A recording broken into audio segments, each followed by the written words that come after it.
The following brands have in one way or another contributed to this video. In this video, my approach to guitar reviews explained on my custom guitar. We'll check what it sounds like in the mix, talk about the price, what should be inside of the box, perform a critical overview, check the weight, take it apart, test the sound, and look for noise problems. And it's all coming up right now. Hello everyone, here is Max, and this video is about to start a whole new topic on my channel. Guitar reviews, which I've never done before. It took me quite some time to find a concept I felt comfortable with, and I've decided to begin with my own guitar, Max Solid Texas, which I've built myself. First of all, because you keep asking me about it, and at the same time, it is a good instrument to test my approach to guitar reviews. So what is it exactly? I call it the penalty point system. Step by step, we'll be looking at each and every part of the instrument, and every time there is a problem, the guitar will get a penalty point. The more penalty points it has, well, the more problematic it is. And hopefully in the future, when I have hundreds of guitar videos on my channel, you will be able to get a feeling about the instrument just based on how many penalty points it has. So let's get started and listen to what this guitar sounds like in the mix.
Okay, what about some clean sound?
And now, let's try something completely opposite.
Let's talk about the price. I mean, overpriced instruments must get some penalty points, right? I can tell you exactly how much this guitar costs, but first let's do some math. Imagine you want to build a good guitar, so you're buying some good expensive parts in a store. Prices may change in the future, but today, in 2019, you'd pay something about 120 euros for a good set of tone wood, about 200 tops for a good set of pickups. Let's say you want some expensive tuners, so that would be, let's say, 100. And a bridge or a tremolo, let's say the most expensive one, that would be 150. That is already 570 euros. Let's put another 130 on top for some small stuff and to put it all together, and that would make 700 euros. Don't forget that manufacturers don't pay the same price for parts, so for them it's not 700 at the end, but something about 300 or 400. But okay, let's stick to 7 for now. You need to make some profit, so you're selling this guitar to a store for, let's say, 1,000 euros, which means here in Europe the store will sell it for 1,600 including VAT. And that would be what I call the fair price for a very good quality, expensive instrument. Well, obviously, in some countries you have to pay a higher salary to actual people who build guitars, so let's set a higher appropriate price for guitars made in the United States, Europe, Japan and some other countries, and that would be 1,800 euros. I didn't forget about custom shop guitars. We'll set the bar to 2,000 and 2,500 euros respectively. With all that being said, an instrument will be getting a penalty point per every 200 euros above fair price. Going back to my guitar, here's the list of parts and what I actually paid for them with links. And the total would be 1,335.36 euros. This doesn't include tools and, of course, time I spent on building it. So, as you can see, this is a very complicated guitar, and production costs for 99.9% of other guitars are nowhere close to this one. Still, its price is lower than what we've just called a fair price, so no penalty points for this one. Well, for obvious reasons, there is no unboxing for this guitar, but if there was, I would be looking at things like, is there a gig bag? Is there a hardshell case? The guitar is over 500 euros and there is no gig bag? Well, that's a penalty point right there. The guitar is over 1,000 euros and no case included? That's another penalty point.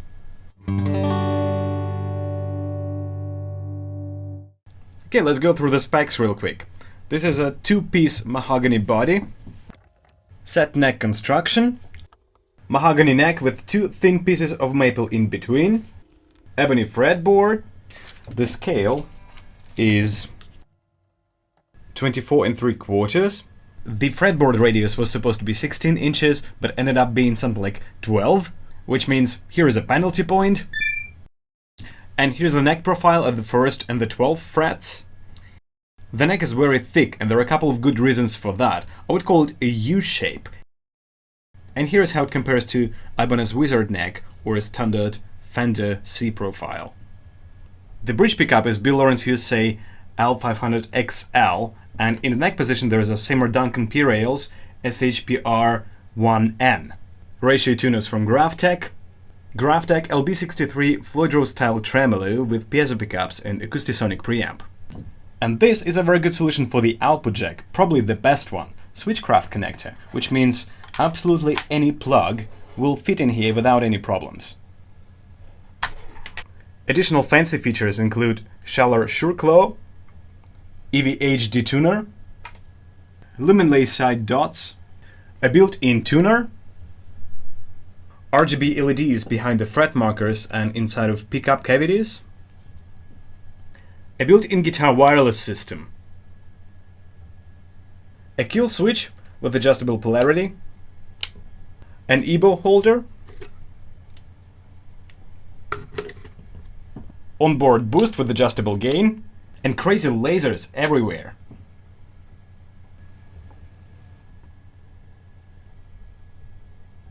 This is an oil finish, and if I look closely I will find some problems with it.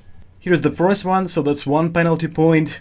There are some router marks here, so that's another penalty point. Here's one more. One more thing on this side means 1 more penalty point. It also has this absolutely useless license plate that sticks out a little bit. It doesn't do anything. there is no reason for it to be here. So for every absolutely useless or harmful decoration, a guitar will get a penalty point. And these are extra jumbo Dunlop 6000 frets, probably the biggest frets you can get. Speaking of frets, things like sharp fret ends, inconsistent quality fret job, fret buzz, unpolished frets or unpolished fingerboard will lead to penalties. The fret job here is slightly inconsistent, so that's one point. But other than that, frets are fine, no fret buzz or anything, no sharp edges, everything is polished and smooth. Let's talk about the setup. A well-designed guitar will not need more than 3 tools for a setup. A 3mm Allen wrench, a 2.5mm wrench, and a Phillips screwdriver. Truss rod adjustment key doesn't count. If a guitar needs more than 3 tools for a setup, that's going to be a penalty point per tool above 3. And if necessary tools are missing, not included, it's going to be a penalty point per missing tool. Let's count how many tools we need to set up this guitar. I'm not going to count the truss rod range. So it's going to be 3mm range for the top lock, 3mm range, 3mm, 3mm, 2.5, 2.5. So these are 2 tools, 3mm, 2.5, 2.5, 3mm. 1/16 of an inch for the detuner. So these are 3 tools and a screwdriver, that makes 4, which means 1 penalty point. Let's check how many tools it comes with. A truss rod range, 3mm, 2.5, 1/16. I don't know what this one is for, so all necessary tools are here, all good. Truss rod adjustment is easily accessible, no penalties here. Just as it is with any reasonable Floyd Rose system, once this thing is locked, the guitar stays perfectly in tune no matter what, so no tuning problems here, no penalties for that. Otherwise, there may be a few reasons for tuning problems and penalties. For example, bad tuners, like vintage tuners, or a bad nut, or simply a bad headstock design, the best example of which would be pretty much any Gibson guitar. Okay, let's check the weight. It's over 5 kilos, it's really heavy. Or 11 pounds. Every 200 gram over 4 kilos mean a penalty point, so it's 5 or actually 6 points here. Let's check the weight balance of this guitar. Needless to say, bad weight balance will be a reason for a penalty. I will be using this Levis strap, which is actually very slippery, so if there is any neck dive, it will expose it right away. I kind of never checked it with this guitar, so I'm actually very curious how it's going to perform. Well, it almost feels like it wants to go down, but it actually doesn't, so it stays where it is supposed to. No penalties here.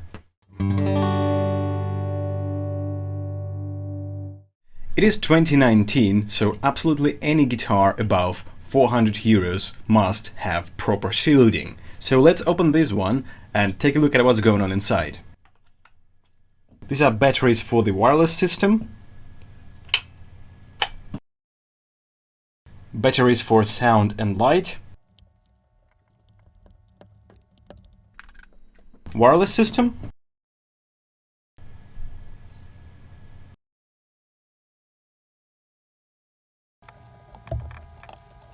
looks a little bit like a mess, right? Actually, to avoid mess, everything is mounted on a PCB like this. This is the Acousti-Phonic preamp, laser control board, LED control board right there. To be honest, I don't want to go any further than this. Everything is shielded and that's all I want to know. It looks a bit like there are too many possibilities for something to go wrong. Too many wires and just mess. And even though it's all totally shielded, I think that's worth a penalty point. All these cavities are also shielded and you can see a laser module right there. Let's remove this part. This is what I call the edge protection. This is a 3D printed part and it can be printed in any color. It can be red, green, blue or whatever. And protection is not the only reason why it is here. because there is a big hole right under it for lasers. There's also this slide holder I didn't mention before, and the whole thing is removable, and I can mount pretty much anything on it because there are mounting holes all over it. Okay, let's remove this part. This is probably the only cavity which is not shielded, because, I mean, there is no need for that. This one is only for 3 lasers in the headstock. There is one more removable part right there, but I'm not gonna take it off because it's only for LEDs and lasers.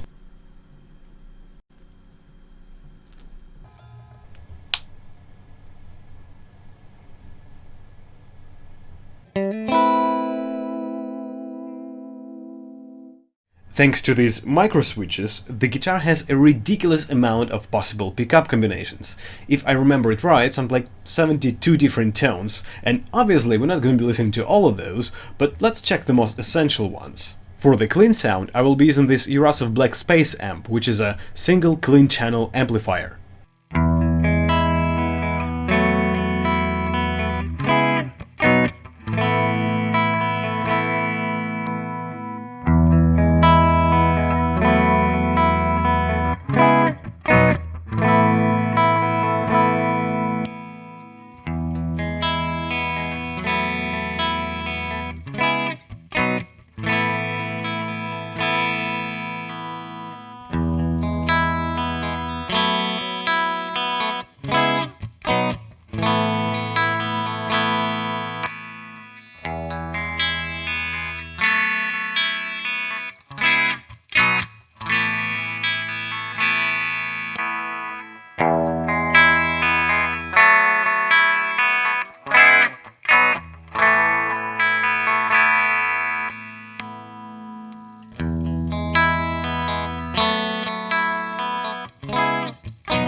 And here's another amp for some crunch sound.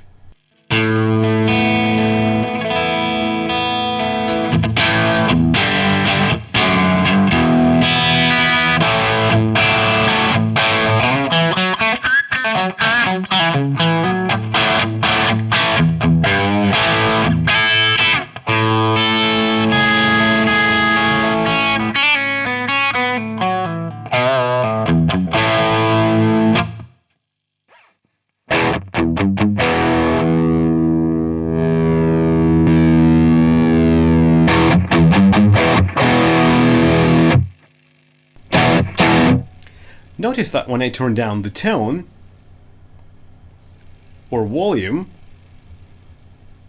there is no crackling sound or anything, it is clean. Otherwise, that would mean a penalty point. Many guitars come with a tone pot of the wrong type, which means as you turn it down, nothing is happening until the very end, when high frequencies suddenly disappear. Well, that is worth a penalty point. On this guitar though, the high end is getting reduced gradually, just the way it is supposed to be.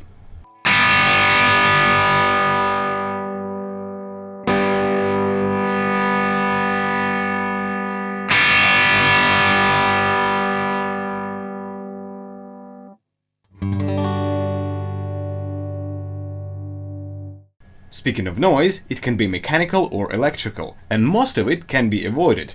Therefore, for every single source of noise, there will be a penalty point. For example, many guitars will have string noise at the headstock. And this problem can be easily avoided if properly addressed by the manufacturer.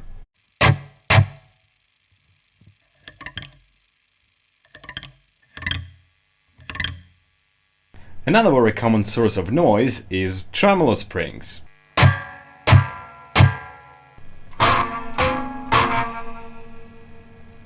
Which can also be easily eliminated by the use of dampeners.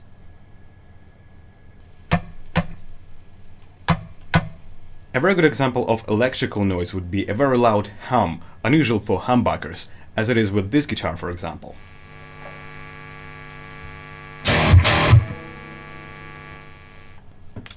Let's compare it to my guitar. That's it.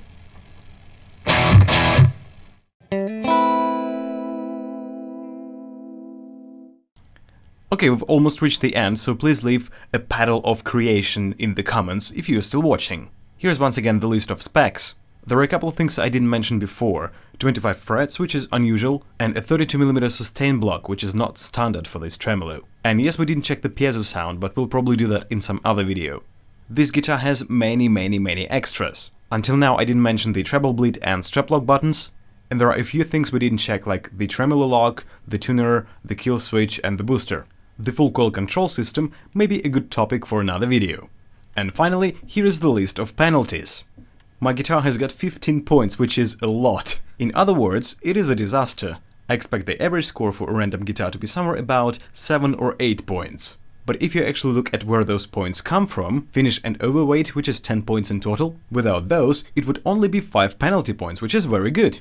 What I'm saying is, it's all relative. Alright, that was the first ever full guitar review on Max Solo Music. Let me know what you think, about the whole concept of penalty points and everything. Does this make any sense to you? Shall I be reviewing more guitars this way? Or maybe not? Let me know what you think in the comments below. Hey, thanks for watching this video. If you liked it, hit that subscribe button right there, and don't forget about the bell button to get notifications every time I'm posting a new video. A special thanks goes to people in the list below. Those are my patrons. If you want to say thanks, hit the button on the left and join the list. Well, that's it for now. Have a good day and I'll see you soon.